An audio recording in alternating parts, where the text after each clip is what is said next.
ప్రకృతే క్రియమాణాని గుణైః కర్మాణి సర్వస్వ అహంకార విమూఢాత్మా కర్తాహమ్మితి మాన్యతే.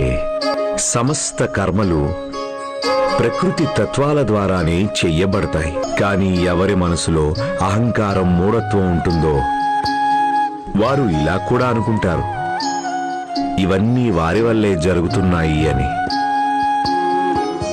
అహం విషం లాంటిది.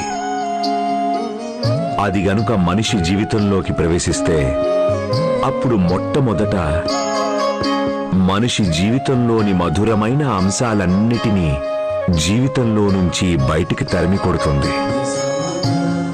మనిషిని ఒంటరిని చేసేస్తుంది. అందుకని జీవితంలో సంతోషంగా ఉండడం కోసం ఈ అహాన్ని అదుపులో పెట్టడం చాలా అవసరం.